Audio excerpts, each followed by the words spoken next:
Hi, it's lovely to share a little bit of the best vegan festival ever in my hometown, the very vegan friendly Adelaide. And thanks as always to the remarkable Leah and Rebecca. I'm so glad that despite the challenges of this year, you're still able to host this extraordinary event. My presentation today is how factory farming has triggered the deadliest pandemics. And unlike Donald Trump, there's no point in the rest of us putting our fingers in our ears and singing blah, blah, blah. Nothing to see here. Oh yeah, except for 80,000 more cases every day in the US. Health experts around the world tell us that humans, and humans alone, are responsible for infectious diseases, including this year's coronavirus. This pandemic is a health crisis of our own making. Nature has fought back, and many of us are not surprised. The hardship we are facing together is a wake-up call.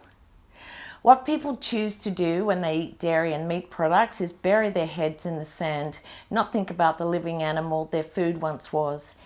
But the fact is, this food was a sentient being, a being with consciousness. As a society, many of us are disconnected from the history of what we eat.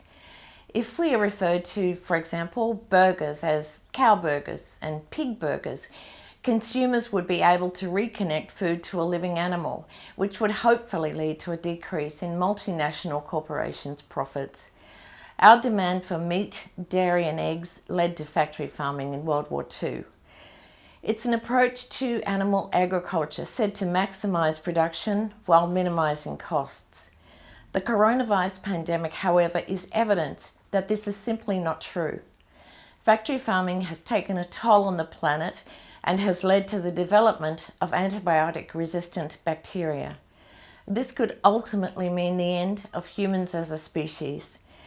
And that seems like a massive cost when opposed with, but I like the taste. But what exactly does intensive farming involve, and what makes it so detrimental to the health of humans? Trillions of animals, such as cows, chickens and pigs, are crammed together in crowded, feces-ridden farms, transported in contaminated lorries, and slaughtered on floors soaked with bodily fluids such as blood and urine. And now this is a perfect breeding ground for all sorts of harmful pathogens. Animals spend most of their lives sitting or lying in their own waste. Animals are mutilated without pain relief to fit the system. 3 out of 4 mother pigs are confined on concrete, barely unable to stand up, much less move at all. 40 billion meat and egg chickens are subjected to overcrowded factory farms every year. Their Frankensteinian size due to genetic selection, and their hearts and legs are unable to support their giant bodies. Because cows cannot produce milk without being pregnant, they are artificially inseminated. This results in continuous pregnancies, with their calves being taken away from them as they compete with humans for the milk, and the boy calves are slaughtered. The excessive milking that occurs in the dairy industry leads to many dairy cows suffering from mastitis and lameness. Mastitis is an inflammation of the mammary gland, or udder. Mastitis in dairy cows is caused by an infection resulting from bacteria being introduced during the milking process. This infection is extremely painful for cows and means there is blood and pus in their milk. In the United States, the FDA allows 750 million pus cells in every litre of milk. In Europe, 400 million plus cells per litre is allowed. In Australia, there is no limit on how much pus is allowable in your carton of cow's milk. Yes, we should curb wildlife markets, but this isn't the only issue we need to worry about. There is empirical evidence showing a myriad of diseases come from animal factories, including, but not limited to, wet markets. Animals carry harmful germs like viruses, bacteria, parasites and fungi that spread to people and cause illnesses. These illnesses are referred to as zoonotic diseases or zoonoses. According to a 2016 United Nations report, around 60% of all known infectious diseases in humans are spread by animals, as are 75% of emerging ones. Public health experts have been warning us about zoonotic diseases for years. Among these is Dr. Michael Greger, author of the book Bird Flu, a Virus of Our Own Hatching, who states that factory farming is a perfect storm environment for infectious diseases. According to Dr. Greger, the next pandemic may be more of an unnatural disaster of our own making. A pandemic of even moderate impact may result in the single biggest human disaster ever and has the potential to redirect world history. The major causes of zoonotic disease outbreaks are anthropogenic factors such as agricultural expansion and intensification to meet the increasing demand for animal protein. An article published by The Guardian featured Philip Lynder, Chief Executive of Compassion in World Farming and the author of Farmageddon and Dead Zone.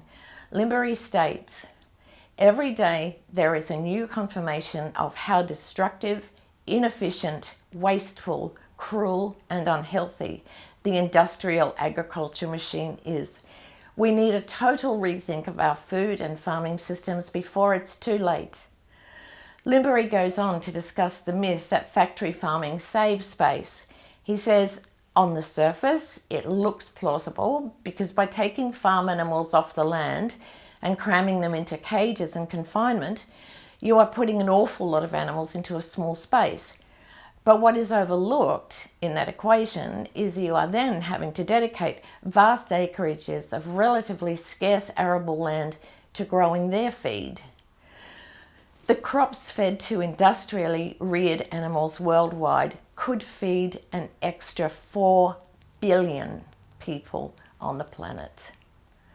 Throughout history, the world has seen millions of deaths due to pandemics caused by animal agriculture.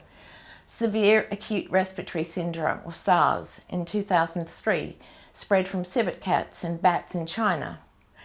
Animal-to-human transmission of swine flu in 2009 first occurred in an intensive pig farm in Mexico.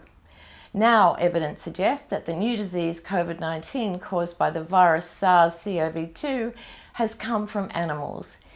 There have been countless outbreaks of bird flu or avian influenza from poultry production, Middle East respiratory syndrome from camels, Ebola from monkeys and pigs, Rift Valley fever from livestock, West Nile fever from birds, Zika from monkeys, and Nipah from bats and pigs. Furthermore, mad cow disease started in the United Kingdom because farmers were feeding dead cattle back to cattle, forcing them to cannibalize. What in the name of sanity did they think would happen? The human immunodeficiency virus, or HIV, is widely accepted to have originated from chimpanzees, specifically from butchering them for the consumption of bushmeat. A chimpanzee's virus has killed 35 million humans. That virus, as we know, commonly known as HIV, has been the defining pandemic of our time. HIV crossed from chimps to humans in the 1920s in what is now the Democratic Republic of Congo. This was probably as a result of chimps carrying the simian immunodeficiency virus, a virus closely related to HIV, being hunted and eaten by people living in the area. Avian influenza is continuously mutating and creating chaos in poultry farms around the world, such as in Germany, China, India, and the UK. In addition, an outbreak of African swine fever was recently reported in Poland, and the list just goes on. All these diseases have one thing in common. They all resulted from the exploitation of animals. When will we stop ignoring this and start re-evaluating just how important is meat? COVID-19 is reported to have started in the animal market where wild animals and live animals are traded. This means that in the exact same way previously mentioned, outbreaks have been caused throughout history. Our use and commercialization of animals has created the coronavirus outbreak. A recent paper, COVID-19 and Animal Exploitation, Preventing the Next Global Pandemic was produced by Animal Advocacy Surge and assessed by Dr. Michael Grieger. The fully referenced document says, most, if not all, zoonotic disease outbreaks since 1900 to 2020 have been down to animal exploitation. The paper presents a compelling case for abolishing animal use by highlighting the role the intensive animal agribusiness industry has played and continues to play in the transmission of infectious diseases. It also exposes the industry's role in antibiotic resistance, a major global health issue we are facing today.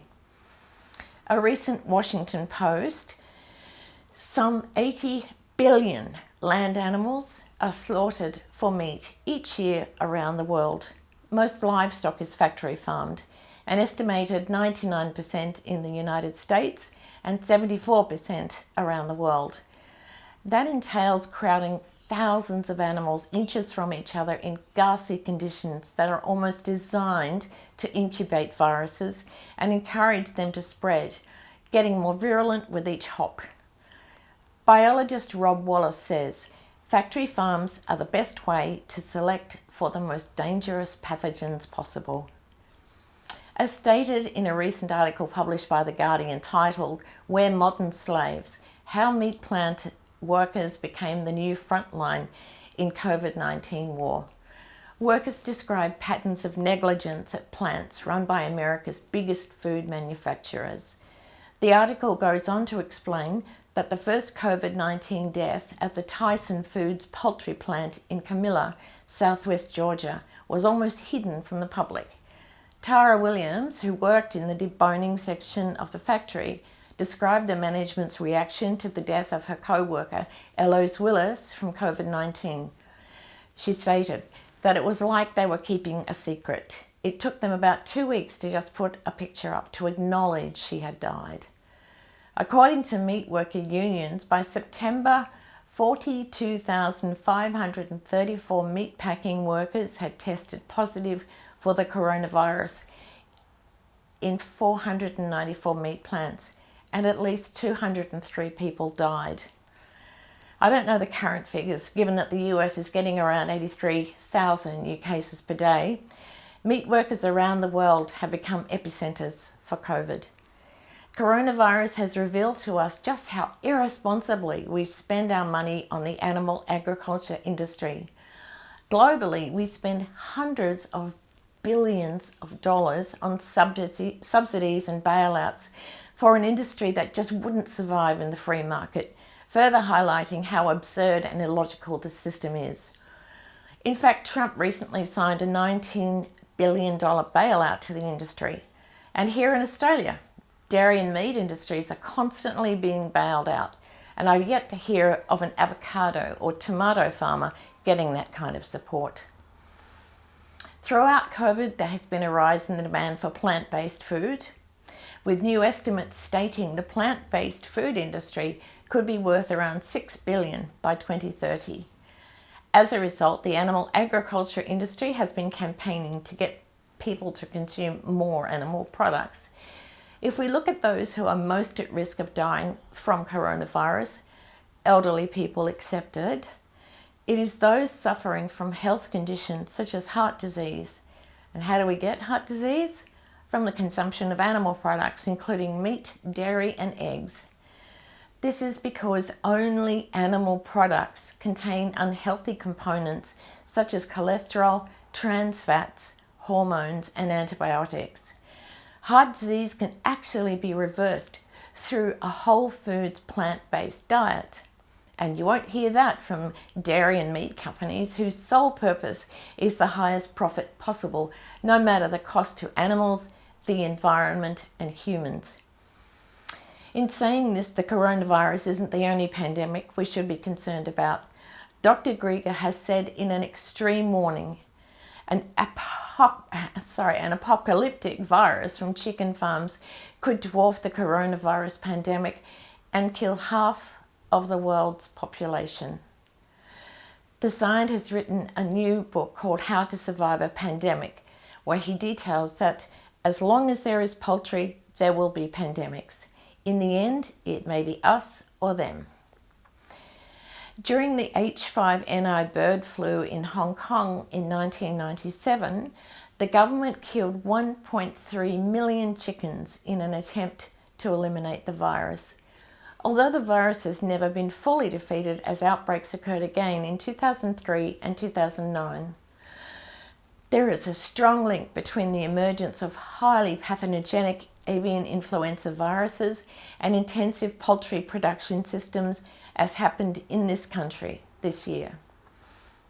In farms, chickens are kept in such tight spaces that the birds cannot even flap their wings, Dr. Grieger noted. The infectious disease expert says that the high ammonia level from their droppings is the perfect recipe for creating disease. He stated, the more animals are jammed together, the more spins the virus may get at the roulette wheel, while gambling for the pandemic jackpot that may be hidden in the lining of the chicken's lungs.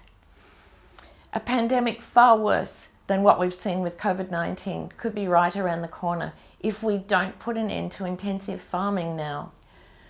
On a positive note, initiatives are being developed that aim to end animal exploitation and the problems that come with it. Singapore's government is ahead of the game and has just invested in its first plant-based protein factory. Hopefully Australia and others will follow suit. Singaporean food tech startup Life3 Biotech is producing an alternative protein called Vigo. Life3 Biotech said, the facility will house the production of Singapore's first alternative protein, Vigo, and serve as a showcase that integrates farm-to-table concept for local production of sustainable alternative protein sources. So, how animal agriculture is creating a global health crisis. Perhaps an even bigger problem across the world is antibiotic resistance. According to The Guardian, hotspots of antibiotic-resistant superbugs are springing up in farms around the world, the direct result of our overconsumption of meat, with potentially disastrous consequences for human health, the study has found. The role of an antibiotic is to either inhibit the growth of or kill bacteria that cause disease. Microorganisms will do whatever they can to survive. When introduced to an antibiotic, most of these pathogens will be defeated, but a few will learn to fight the antibiotic. They will adapt, they will change, they will mutate in response to the threat. They become resistant to the antibiotic and will pass their resistance onto the next generation of bacteria until all bacteria eventually become resistant. This resistance is not just occurring in bacteria, but in all sorts of other microbes as well, and has resulted in what is referred to as antimicrobial resistance. According to the World Health Organization, AMR, or antimicrobial resistance, happens when microorganisms such as bacteria, fungi, viruses, and parasites change when they are exposed to antimicrobial drugs, such as antibiotics, antifungals, antivirals, antimalarials, and anthelmintics. Even if we create new antimicrobial drugs in the future, the cycle will just repeat until all infectious diseases become untreatable. The inappropriate use of antibiotics accelerates the changes to the bacteria that allow resistance to develop. An example of inappropriate use is taking antibiotics for viral infections such as the flu. This is because the flu is caused by a virus, not bacteria. Therefore, an antibiotic would be an ineffective and counterproductive form of treatment.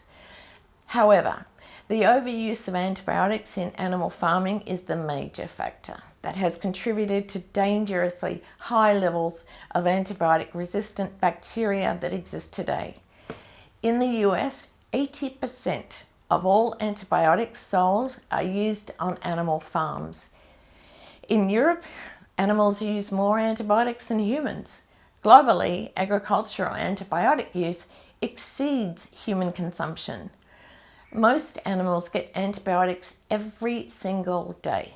not to cure illnesses, but to fatten them up and to protect them against the factory farm conditions they are raised in. About 75% of the antibiotics in use are administered to mostly healthy livestock and poultry who collectively consume about 150,000 tonnes of these drugs every year. According to Ed Winters, the founder of Surge, our consumption of animal products is creating one of the biggest threats to human health on our planet right now. The most important medication we have is being squandered, keeping animals alive just long enough so that we can fatten them up, slaughter them, and then eat them. In turn, causing our leading diseases such as heart disease and certain forms of cancer. This valuable medication we have created is being used to support the meat industry, an industry that produces food that then causes illnesses like heart disease, stroke, type 2 diabetes and cancer. If antibiotic resistance is not resolved, all the infectious diseases we are facing today will no longer be treatable in the near future. Issues such as urinary tract infections, STDs and gonorrhea are already becoming resistant to treatment. Pneumonia and sepsis could kill tens of millions of people. It will be life-threatening to perform organ transplants without effective antibiotics. Chemotherapy, a crucial cancer-fighting treatment, will no longer be successful as antibiotics are needed to fight infections because chemotherapy destroys our white blood cells.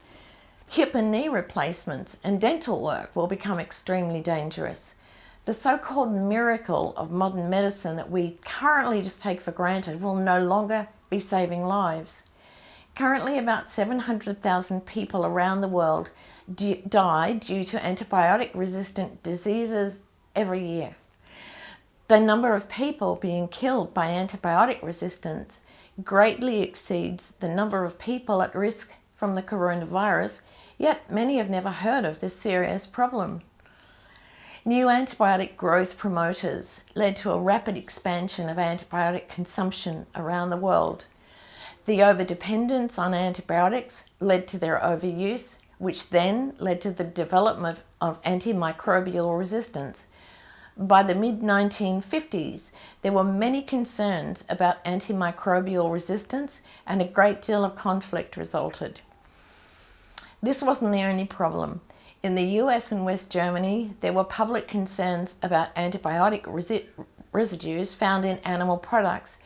Consumers were shocked to learn that up to 10% of US milk samples were contaminated with penicillin.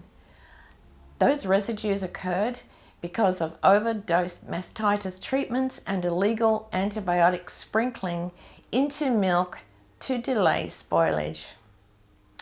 Antibiotics became overused, and this led to the problems we are facing today.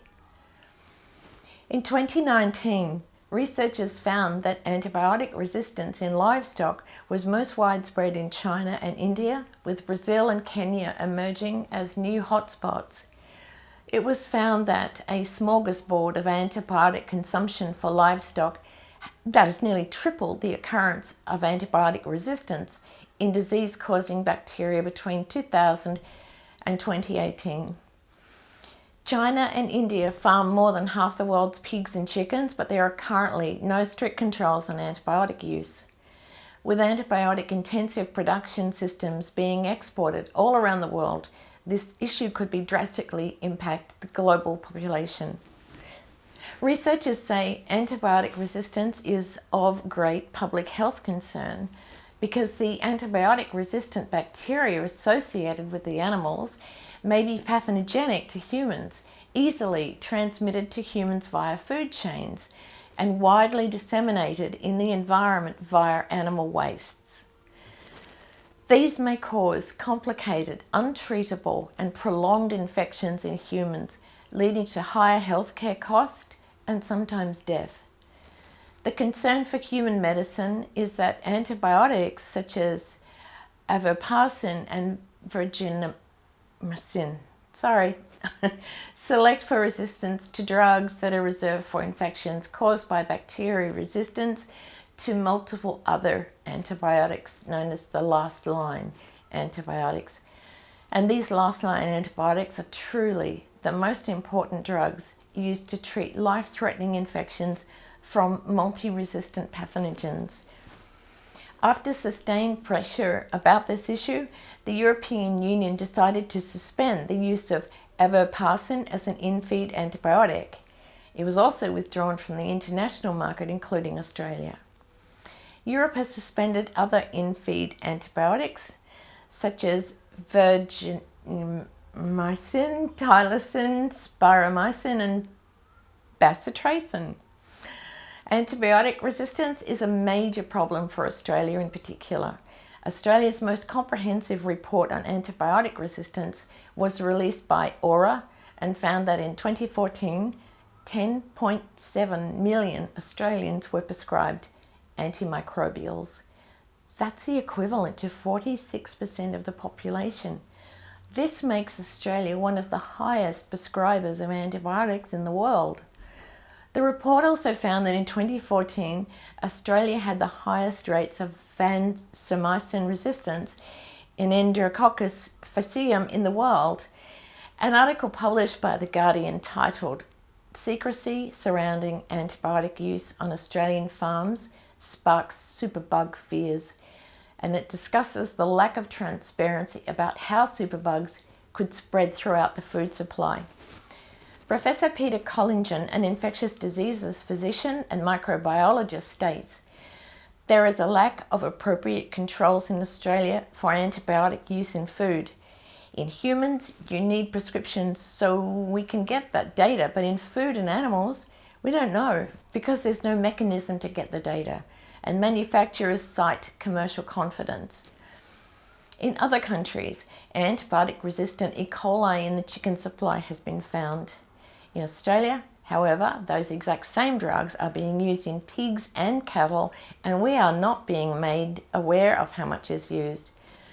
Well, this is sadly not surprising. After all, the global market for pharmaceuticals reached 1.2 trillion in 2018, up 100 billion from 2017. Staggering. What would happen to this figure if, say, antibiotics were only used for disease prevention and banned for non-therapeutic use? What would happen if factory farming was banned and large quantities of antimicrobial drugs would no longer be needed? The pharmaceutical companies that have such large dominance in the world's economy would no longer hold so much power. Continuing to turn a blind eye to this problem will lead to a global health crisis so big that more humans will die from antibiotic-resistant diseases than cancer every single year. Is money really worth it when ignoring antibiotic resistance could ultimately determine whether the human species survives or not? For years and years, we as consumers have been manipulated and lied to for our money, and it's time we unite and fight back. And the only solution: there's no denying that our consumption of animal products, including meat, dairy and eggs, poses an existential threat to humans. As mentioned, there is empirical evidence showing that zoonotic diseases come from all types of animal factories. Factory farming has been developed to meet our demand for animal products and is creating pandemics and antibiotic resistance. These are two of the biggest threats to human health on our planet right now. But it's not too late. We can still resolve this problem. We can finally put an end to the suffering humans have continuously experienced throughout history due to life-threatening infectious diseases. And the solution is actually very simple. If COVID-19 can teach us anything, it must be that in the blink of an eye, everything can change. As Ed Winters says, we must ensure that when it dissipates, we do not go back to business as usual. As long as we exploit others, we increase our risk of these things happening again. How many more have to die? How many more viruses does there need to be? How many more need to suffer? And at what point does enough become enough? This challenging time for all of us presents an opportunity to heal the relationship we have with animals. We need to be willing to respect the interdependence between ourselves, other animal species, and the natural world more holistically.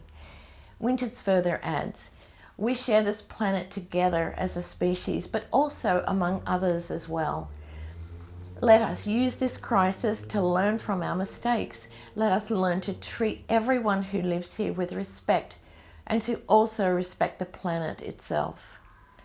The only way we can truly fix this problem is by uniting and ending animal agriculture now. We cannot let history continue to repeat itself.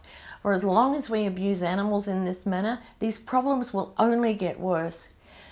Subsidies can be given to animal farmers to help them transition to plant-based agriculture and to ensure that they rewild and reforest their lands, thus benefiting the environment. These subsidies can also work to support technological advancements such as vertical farming and hydroponic systems of agriculture. These are more safe, ethical, healthy, and economically and environmentally sustainable forms of food production.